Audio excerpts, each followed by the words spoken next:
Bonjour Jean-Louis. Bonjour Violette. On se retrouve à Paris comme la dernière fois. Eh bien oui, un plaisir. Puisque en fait tu étais à notre festival cette année pour la première fois. C'était une première fois pour nous, mais c'était aussi une première fois pour toi.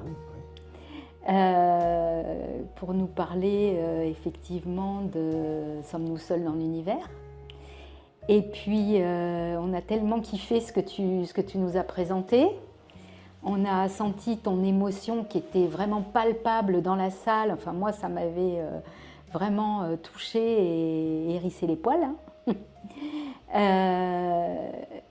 Et donc cette année, nous avons décidé de te faire revenir pour une nouvelle aventure en 2025 sur le thème du masculin et du féminin sacré, parce que je crois qu'avec les connaissances que tu vas pouvoir nous démontrer, nous expliquer en quoi l'univers porte les deux énergies du yin et du yang.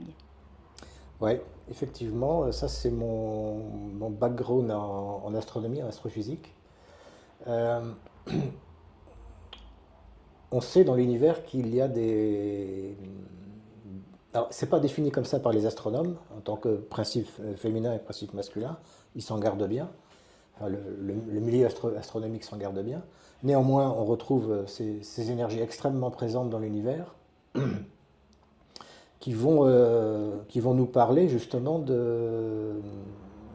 qu'on va retrouver sur Terre au niveau du vivant, à tous les stades du vivant, végétal, animal, peut-être minéral, mais ça on n'en sait rien, mais c'est possible, qui consiste à faire coexister ensemble d'un grand principe féminin, qui est plutôt un principe que moi j'associe et que vous verrez lorsque je vous montrerai les images et je vous décrirai toute cette phénoménologie cosmologique, qui sont associés au ventre de la mère, à la matrice, à l'utérus, au sein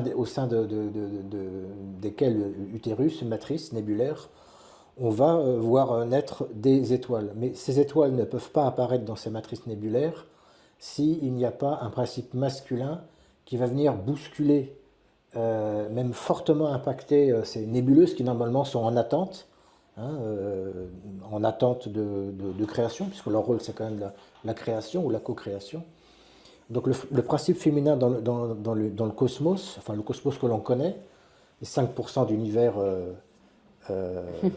connu et puis appréhendé par notre physique, notre pensée, donc nous montre pléthore de nébuleuses qui sont véritablement ce qu'on appelle des objets célestes. C'est de la matière, c'est du gaz, principalement de l'hydrogène, un peu d'autres gaz à l'état de trace, on va dire.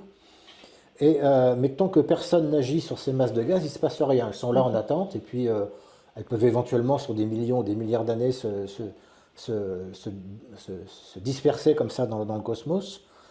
S'il n'y a pas un principe masculin qui intervient promptement et violemment dans notre conception humaine de l'énergie, en allant donner un énorme coup de poing par l'intermédiaire des supernovas, donc c'est des stades... Des impacts, en fait. C'est un impact dans la matrice. En fait, c'est le masculin qui rentre dans le féminin. Et si le masculin ne rentre pas dans le féminin, il n'y a pas de création dans l'univers. Ça n'est pas possible. Vous pouvez avoir les deux principes isolés. Une supernova qui explose à côté de rien du tout, ça ne donnera rien. Une nébuleuse qui attend qu'on l'impacte pour donner naissance à d'autres étoiles qui donnent naissance... Il faut qu'elle soit en fait inséminée. C'est ce que je comprends. Il faut qu'elle soit impactée. Il faut qu'il y ait une énergie qui vienne secouer quelque part la matrice nébulaire. Condenser la matière à l'intérieur de la nébuleuse, et au bout du couloir de compression, c'est l'onde de choc en fait de la supernova qui va au bout de ce couloir de compression. La nébuleuse, la force du principe féminin de la nébuleuse est telle qu'elle est capable de résister à l'impact d'une onde de choc d'une supernova. Donc ça veut dire aussi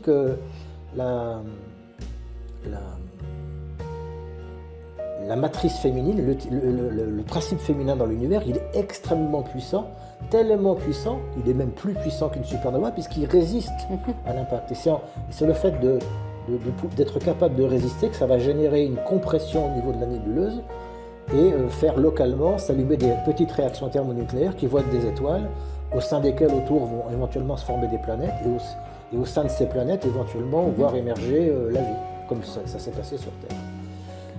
Donc c'est tout ça en fait que je vais vous montrer. Alors ce sont des très belles images, les nébuleuses sont toujours très belles, surtout avec les moyens astrophotographiques dont on dispose maintenant. Et puis on aura interrogé ces principes féminins et masculins, et on verra tous les stades d'évolution, la supernova, l'impact dans la nébuleuse, la compression des gaz, l'allumage des étoiles. On va voir après que les étoiles se forment jamais seules. Dans une nébuleuse, il y a suffisamment de gaz pour former une famille. Il y a la mère, la nébuleuse, le père, la supernova. Le père, en général, une fois qu'il a fait son truc, comme d'habitude, il se barre. Il n'est plus là. Il a explosé, donc il n'y a plus rien. Ça devient autre chose, ça se transforme, encore une fois. Mais qu'est-ce qui va rester? C'est le principe féminin qui, lui, va avoir tout le reste à gérer, c'est-à-dire à nourrir les étoiles avec des cordons de gaz. Je vais essayer de vous montrer des centres de naissance d'étoiles dans des nébuleuses comme Orion. On va reparler encore une fois et encore une fois de cette fameuse constellation d'Orion. Toujours Orion. La constellation Orion d'Orion, et les Pléiades. Oui, c'est ça, c'est ce que j'appelle l'Athanor. C'est le foyer alchimique, un creuset alchimique, typiquement de ces principes féminins et masculins, parce qu'on y voit, sont déclinés dans la constellation d'Orion, la naissance, la vie et la mort des étoiles. Donc quand vous entendez naissance, vie et mort, les astronomes ne veulent pas entendre parler de ça parce que c'est de la vie organique pour eux, mais sur le principe, c'est exactement ça. Voilà. Et donc on va voir les enfants étoiles, les bébés étoiles grossir, s'émanciper. Les plus gros, les plus massifs vont avoir des vies très courtes parce qu'ils consomment très très vite leur énergie. C'est eux d'ailleurs qui vont, même si c'était une étoile, qui vont redevenir éventuellement une supernova.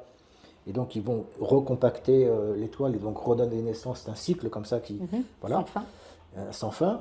On va voir que la matrice nébulaire, elle nourrit les étoiles avec un cordon placentaire. C'est exactement ce qu'on retrouve chez les mammifères par exemple.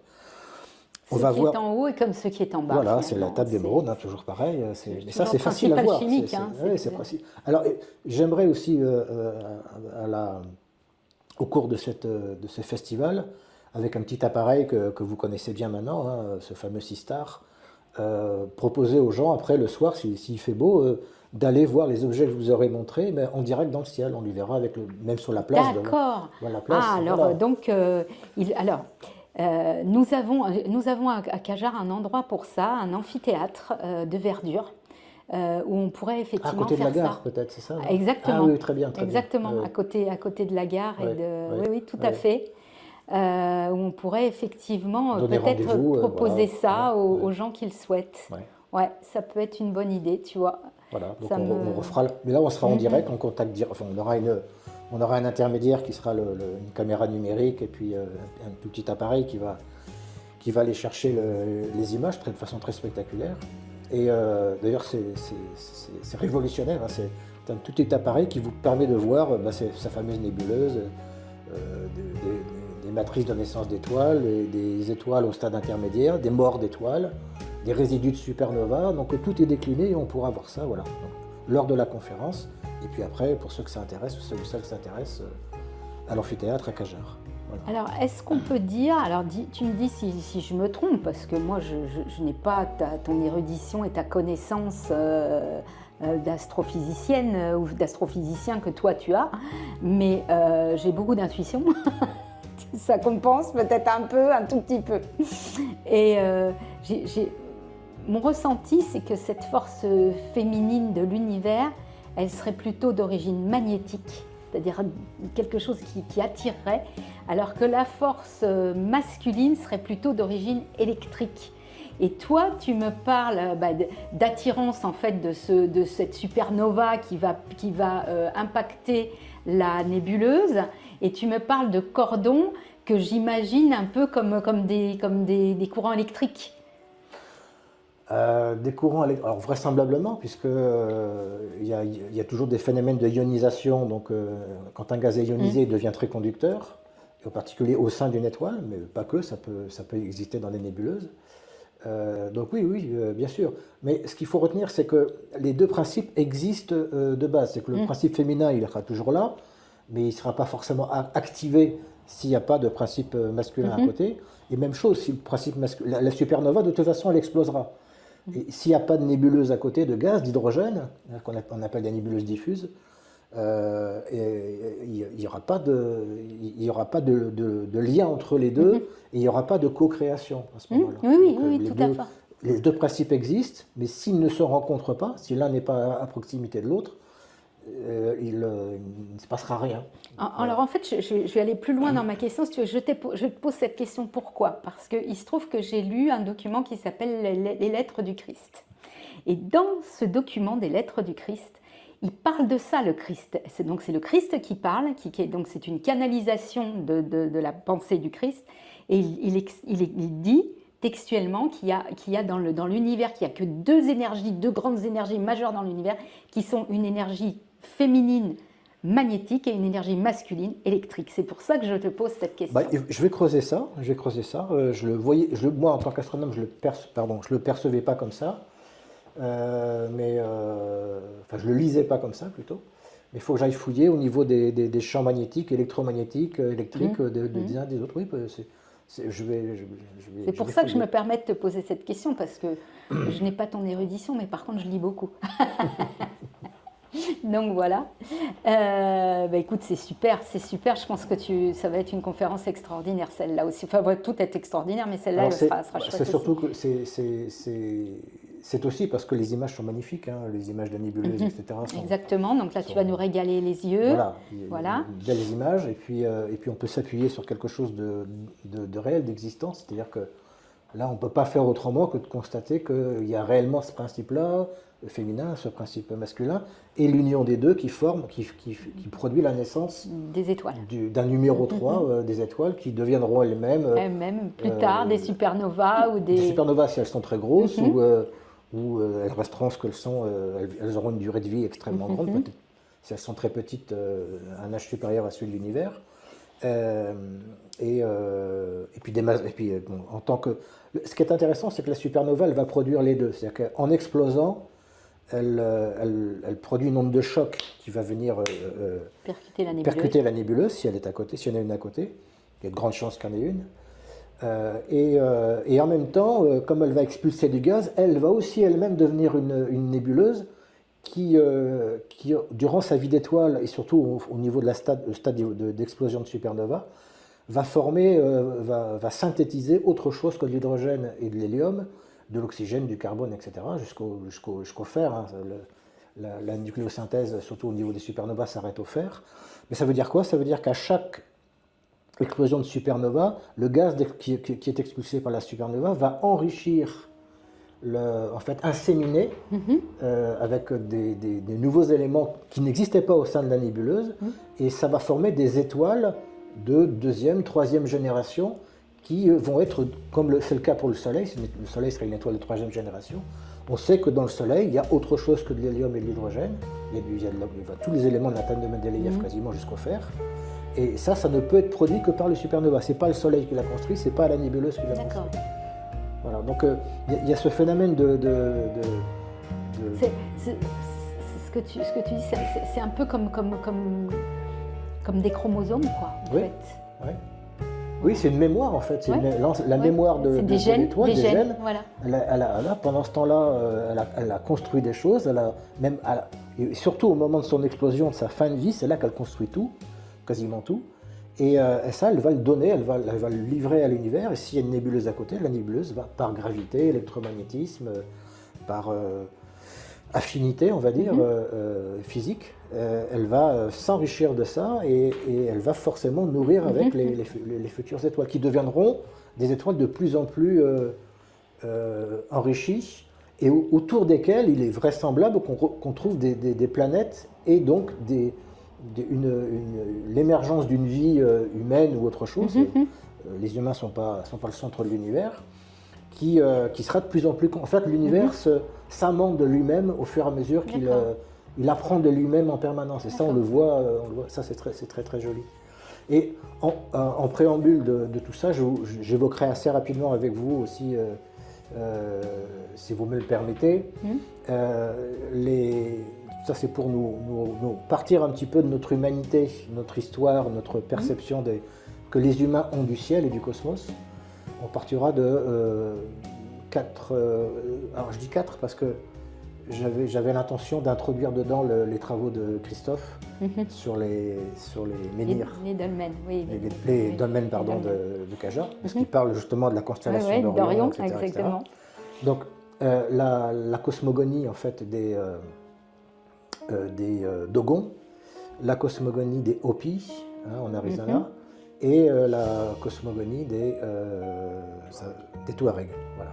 Et puis les travaux qu'entame Christophe, qui, moi, me paraissent... Il y a vraiment un lien entre l'homme a posé, enfin l'homme, on ne sait pas qui d'ailleurs, a posé quelque chose, a posé la constellation d'Orion dans le sol. Et ça, c'est... et dans la constellation, on retrouve même, je crois, la M42, la nébuleuse d'Orion, qui... Bon, voilà, c'est...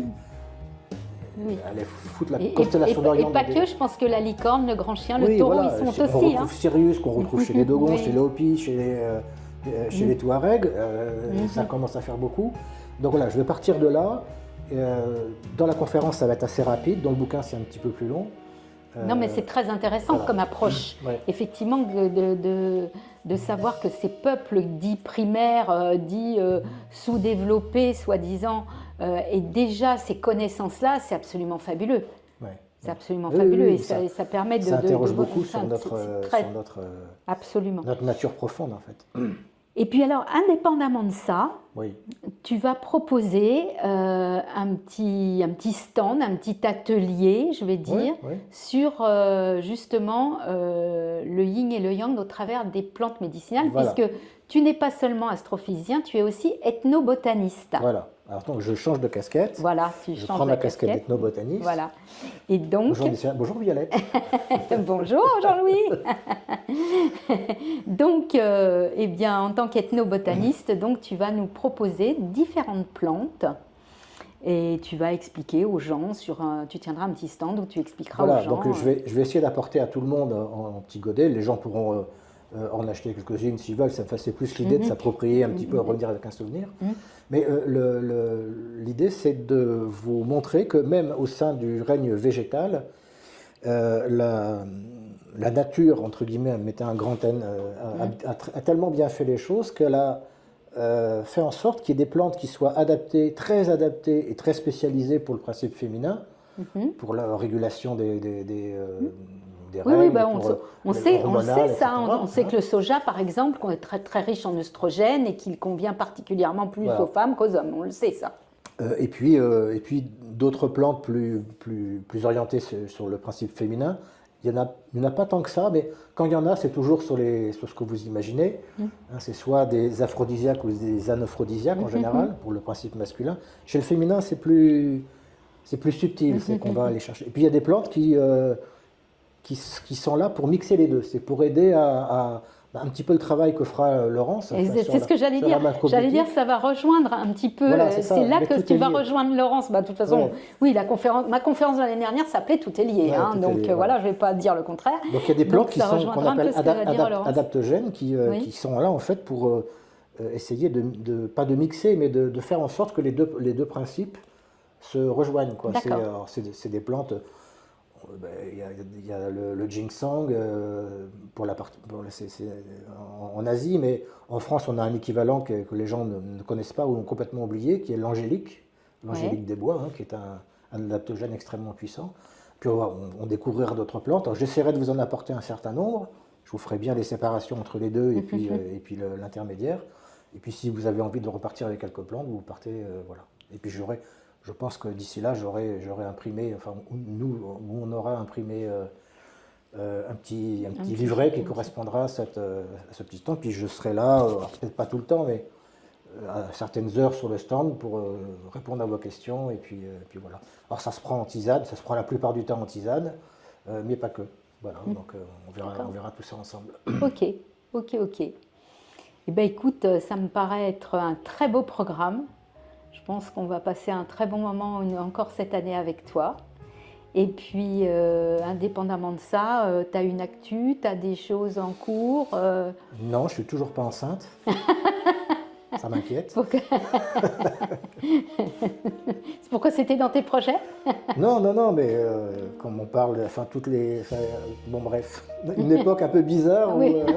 où on se demande qui sont les hommes, qui sont les femmes. C'est ça, Enfin, c'est voilà. ça. Bah, ça, on l'abordera dans d'autres. Oui. Ce sera abordé au cours du festival dans différents modules, on va dire. Oui, voilà. Voilà. Ce sera suggéré. Suggéré, voilà, exactement. Bah, en tout cas, Jean-Louis, je te remercie pour cette Merci à interview. Et puis, au plaisir de te revoir déjà et puis de partager avec toi ces bons moments. Oui, voilà. Mais c'est important de partager tout ça, tous ces grands principes. Il faut qu'on se resserre un petit peu sur nos racines. C'est ça. Et donc, on part de l'univers et puis voilà. Oui. Voilà, et ben à bientôt. À bientôt, Violette. À bientôt Jean-Louis.